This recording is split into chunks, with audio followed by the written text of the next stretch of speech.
Dober večer vsem zbranim.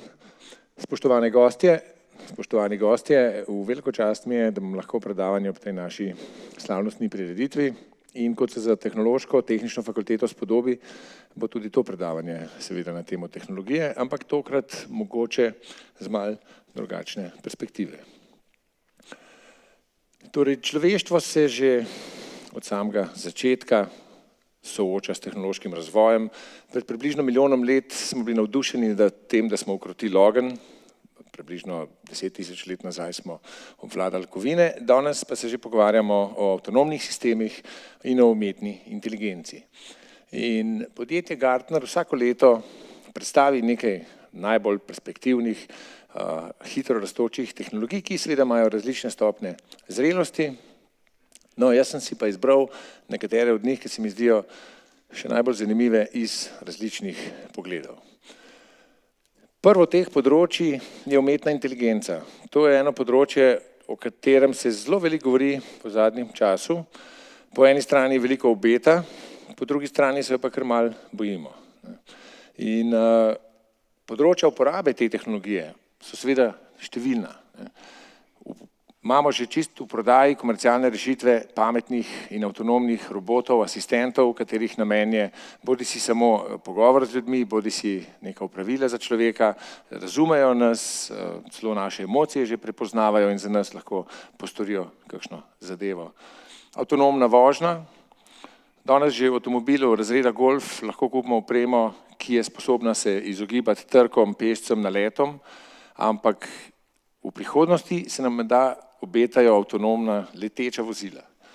Potem prepoznava obrazov, govora objektov, tehnologije, ki so seveda nedvomno uporabljene že v prej omenjenih sistemih, so danes prisotne na vsakem boljšem pametnem telefonu, kjer ga lahko odklenemo samo s tem, da pogledamo v telefon in nas ta telefon prepozna. Trgovanje na borzah. Algoritmi računalniški so prisotni že vrsto let na borzah, kar je mogoče še posebej zanimivo v luči dogodkov izpred 10 let, ko smo imeli veliko finančno krizo. Napovedovanje dogodkov z uporabo umetne inteligence se je zdelo še nekaj časa nazaj zelo futuristično. V filmu Minority Report smo videli eno tako ekstremno verzijo tega, ampak dejstvo je, da v določenih državah se ta tehnologija že uporablja za napovedovanje dogodkov in pred kratkim sem naletel na neko predstavitev, ki govori o tem, da bo tako napovedovanje relativno hitro mogoče. In mogoče še malo bolj eksotično področje, umetniško ustvarjanje, torej že nekaj časa je znano, da so računalniški algoritmi sposobni napisati skladbo in to celo za cel orkester ali pa narisati sliko. In pred kratkim se je na dražbi pri Christieju prodala umetniška slika, ki jo je narisal računalnik, seveda se je učil na velikem setu obstoječih slik za $450,000. Tako da umetniki se verjetno tolčejo po glavi in si mislijo, da gre spet še za eno nelojalno konkurenco. To je eno področje. Drugo področje, ki je meni zelo ljubo, je področje navidezne in nadgrajene resničnosti. To je že precej zrelo področje v smislu komercialne uporabe. Imamo številne rešitve in tudi številna seveda področja uporabe. Mogoče prvo, ker smo na fakulteti, je področje izobraževanja, se pravi s to tehnologijo virtualne resničnosti lahko učencem prikažemo vse od nivoja atomov pa vse do medplanetarnih sistemov in vse vmes. Za zabavo, šport obstajajo že številne rešitve, kjer se lahko virtualno predstavimo na stadion in gledamo tekmo z 360-stopinjskimi posnetki iz domačega kavča, kot da bi bili tam prisotni. Medicina in terapija sta zanimivi področji. Turizem. Danes imamo komercialno dosegljive aplikacije, kjer se lahko v eni minuti predstavimo iz katedrale Svetega Petra v Rimu na Topkapi v Istanbul in takoj zatem na vrh Mount Everesta. To je danes že vse čist dosegljivo. Eno zanimivo področje je tudi industrija in pa kmetijstvo, kjer skušamo s tehnologijami virtualne in nadgrajene resničnosti inženirjem pomagati si bolj predstavljati določene procese, bodisi stališča izobraževanja ali pa čiste operative. In tukaj bi mogoče izpostavil dve rešitvi, pri katerih so sodelovali oziroma so jih razvili naši študentje. Eno je rešitev nadgrajene resničnosti, aplikacija na očalih Microsoft HoloLens, ki omogoča ob gledanju, spremljanju nogometne tekme oziroma kjerkoli drugega športa virtualen prikaz dodatnih statistik v prostoru okrog televizijskega sprejemnika. Druga, verjetno še malo bolj zveličavna rešitev, pa je rešitev, ki omogoča terapijo pacientom s Parkinsonovo boleznijo, ki smo razvili skupaj v tesnem sodelovanju z Univerzitetnim rehabilitacijskim inštitutom Soča. Tako da se lahko tudi mi pohvalimo z določenimi dosežki na tem področju. Tretje zanimivo področje so digitalni ekosistemi in pa internet stvari. Tukaj gre za področje, kjer se uporabljajo številni senzori, bodisi medicinski senzori, ki merijo naše številne biometrične parametre, bodisi okoljski senzori, ki merijo kvaliteto zraka in njegovo onesnaženost, senzori, ki ugotavljajo, kakšno je stanje v prometu, spet podobno povezavi z drugimi tehnologijami, senzori v industriji 4.0 in v kmetijstvu. Pametni domovi so pa tudi že dejstvo. Večina domov, če se odločimo za to, lahko opremimo številnimi napravami, kjer sistem se zaveda temperature, porabe energije, odprtosti oken, koliko piha veter in lahko nadaljavo dobesedno upravljamo vse te sisteme. Ne moramo pa tudi mimo tehnologije bločnih verig, ki ne glede na trenutno vrednost kriptovalut res veliko obetajo in se zdi, da bodo uporabne praktično na vseh področjih. Na koncu pridemo do bolj kot tehnoloških dosežkov, do nekih področij uporabe, čemur jaz rečem vse prisotna povezljivost. Vsak od nas ima v žepu vsaj eno pametno napravo, to je naš pametni telefon, ki je zopet opremljen številnimi senzorji, nekateri imajo še pametno uro, pametne superge, pameten štedilnik, hladilnik, praktično vse naprave so danes opremljene senzorji in povezane v internet. Če tukaj dodamo zraven še socialna omrežja, ki imajo več milijard uporabnikov po celem svetu in vemo, kaj vse so posamezniki pripravljeni deliti preko teh socialnih omrežij, kakšne detajle podatkov, lahko vprašamo, kaj vse je na voljo na tem internetu. Spletno nakupovanje, elektronsko plačevanje in pa lokacijska osveščenost aplikacij so danes dejstvo. Se pravi, tukaj niti ne gre za neke prihodne tehnologije, ampak za današnje tehnologije. Skratka, zdi se, da je prihodnost strašno svetla. Z uporabo vseh teh tehnologij lahko mi bistveno bolje, lažje in učinkovito delamo. Promet bo bistveno bolj varen, prometnih nesreč skoraj ne bo več. Lahko delamo zelo dobro diagnostiko, praktično v realnem času z vsemi senzori, ki jih bomo v kratkem imeli verjetno vgrajene na telo, v telo, tukaj je že precej enih primerov, kjer imamo senzore, neke naprave že v telesu, bomo lahko zelo hitro in zgodaj odkrivali obolenja in jih seveda toliko bolj učinkovito zdravili. Poraba energije, ki je seveda velik problem na tem našem planetu, se bo lahko ustrezno zmanjšala z uporabo vseh teh tehnologij, z zgodnjim zaznavanjem izpustov, z boljšim upravljanjem z energijo in tako naprej in seveda tudi industrijski procesi se bodo z uporabo novih tehnologij zelo izboljšali, pocenili, pohitrili, zoptimizirali. Ampak dejstvo je pa tudi to, da že nekaj časa govorimo o tem, da so podatki nova nafta. In že vrsto let na vrhu borznih lestvic kraljujejo tehnološki velikani in ne več naftna podjetja. In kot vemo, seveda, moč, vpliv, kot pravimo, znajo pokvariti človeka. In zato pridemo tudi do druge plati te zgodbe in tega strašnega tehnološkega razvoja.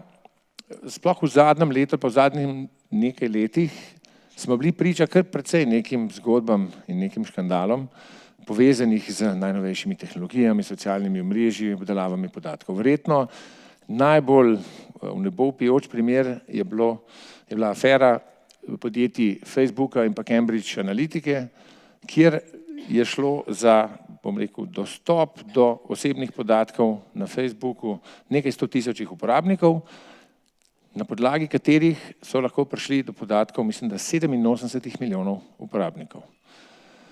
In še bolj se lahko zgrozimo, ko vidimo, kaj je bila osnovna dejavnost podjetja Cambridge Analytica. To podjetje je šlo seveda takoj za tem v stečaj, njihova spletna stran ni več dosegljiva, čeprav občasno je še.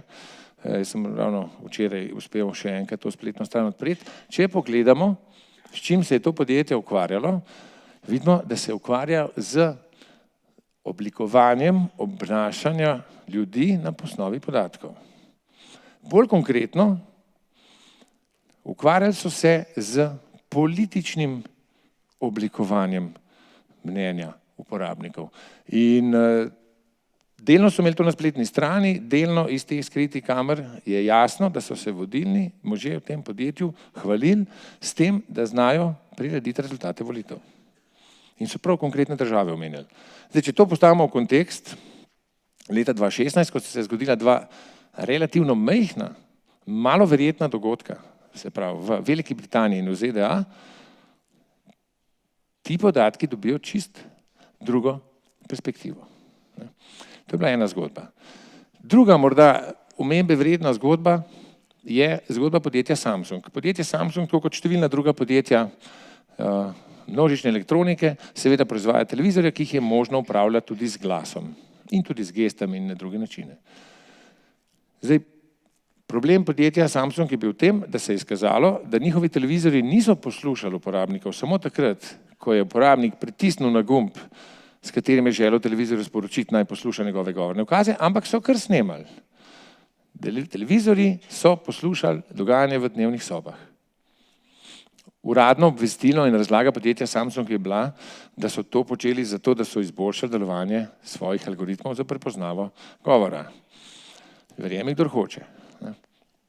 In pa tretje podjetje, ki ni bilo sicer pretvorjeno nobeno večjo afero, ampak so pa stalno omenjeni, je seveda naš ljubi Google.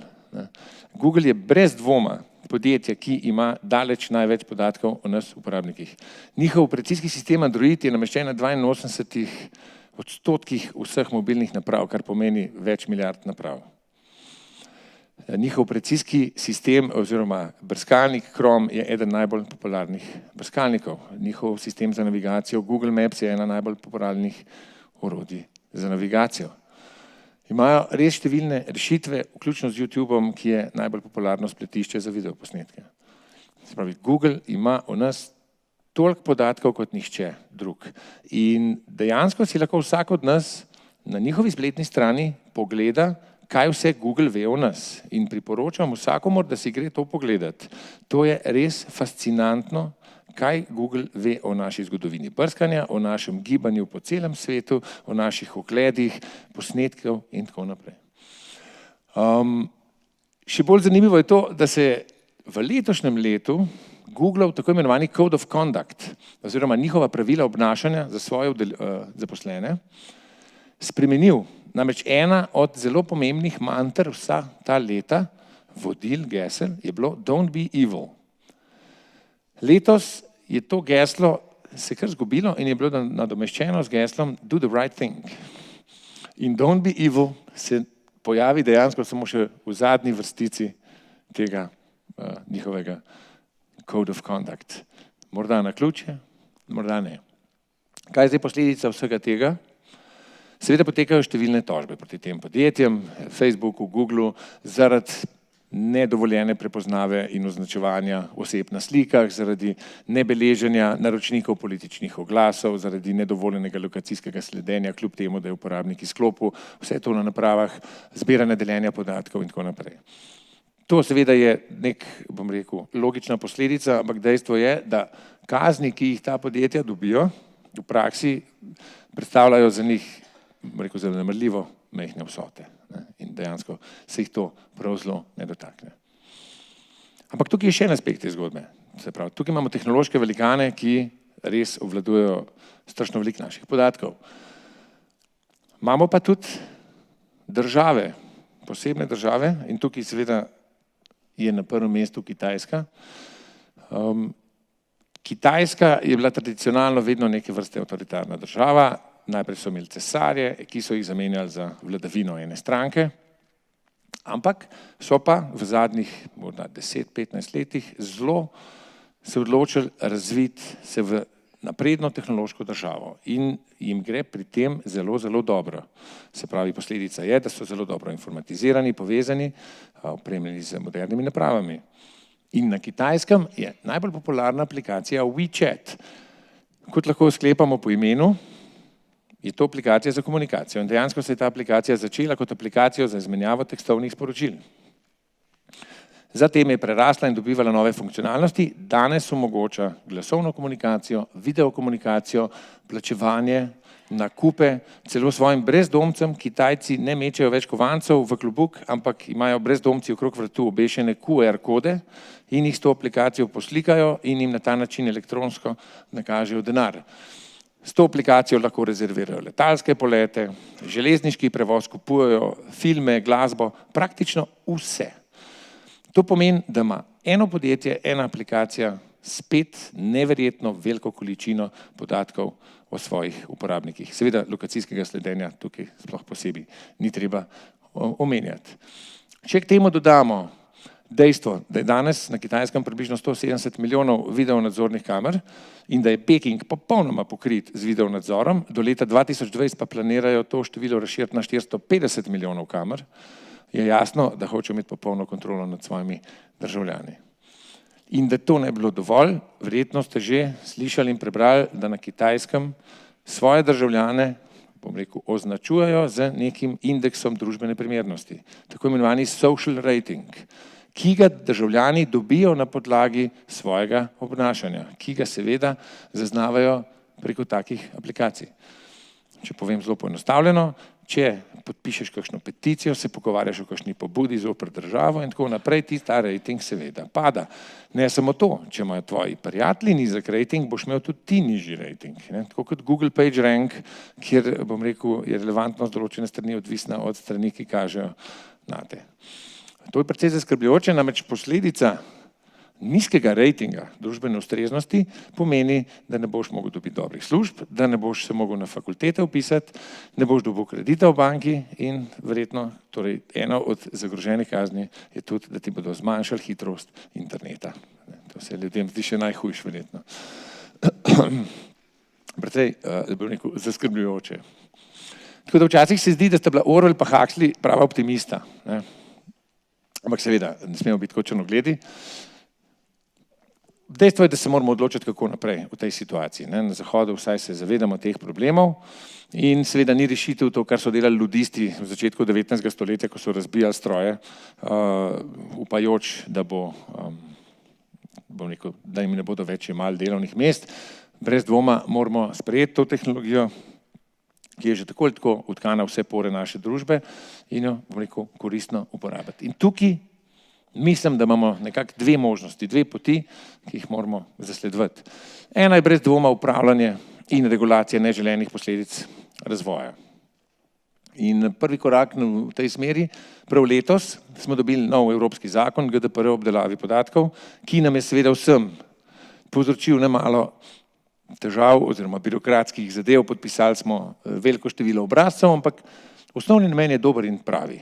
Brez dvoma gre za zaščito uporabnika, da ima nadzor nad podatki, ki jih zbirajo tehnološka podjetja, država in kdorkoli, in da se vsaj zaveda tega, kaj je v njemu zbrano, ima seveda možnost, da se ti podatki izbrišejo.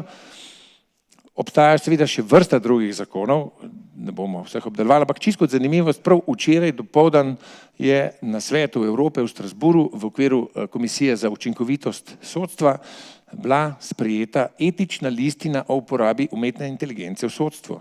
Jaz sem bil prav presenečen, nisem se niti zavedal dejstva, da se tudi v sodstvu uporablja umetna inteligenca, ampak dejstvo je, da skušajo z algoritmi umetne inteligence bolj pošteno, bolj učinkovito izračunavati razne parametre, če ne drugega neke, rekel, v sodnih sporih poravnave, zneske, ki pripadajo eni in drugi strani in tako naprej. In osnovni namen je, da bi čim bolj zmanjšali diskriminacijo ljudi. Vemo iz izkušenj Microsoftovega chatbota, ki so ga lansirali pred kratkim, da lahko tako umetno inteligenco zelo hitro naredimo, zelo rasistično, bom rekel, in se neprimerno obnaša. To je bilo pred kratkim, so ga kar umaknili z interneta. Torej, to je en način. Drug način je pa seveda preventiva. Vedno bolj pogosto poslušamo o digitalni etiki, kot pojmu, ki se mora vse bolj uveljaviti, in s tem se lahko globoko strinjam, in bil sem kar prijetno presenečen, ko sem našel številne primere, se pravi ugledne univerze, kot so Oxford, Cambridge, MIT in druge, so vse ustanovile bodisi komisije, laboratorije, oddelke za digitalno etiko. In v tem okviru se ukvarjajo z ustreznostjo uporabe modernih tehnologij. Bil sem tudi zelo prijetno presenečen, ko sem videl, da naša krovna organizacija IEEE ima tudi tako imenovano iniciativo za etično ravnanje pri inteligentnih in avtonomnih sistemih. To je en aspekt tega. Drug aspekt ali pa drug del naloge pa pripada nam pedagogom, ki na študente prenašamo številna tehnološka znanja in mislim, da je naša dolžnost, da jih poleg s tehnološkimi znanji oborožimo tudi z nekim zavedanjem o možnostih zlorabe teh tehnologij, slabe uporabe teh tehnologij, tako da bodo dobili cel komplet in oboje, da se bodo zavedali, na kakšen način se določene tehnologije lahko uporabijo. Ker algoritmi, računalniki sami po sebi niso etični. Etični so toliko, kolikor smo mi, ki jih razvijamo ali pa upravljamo etični in tega se moramo vsi zavedati. Tako da, če zaključim z mislijo velikega uma, ki je v svojem življenju izkusil zelo brutalno uporabo moderne tehnologije, Einstein je rekel, naj duh človečnosti prevlada nad tehnologijo. Hvala lepa.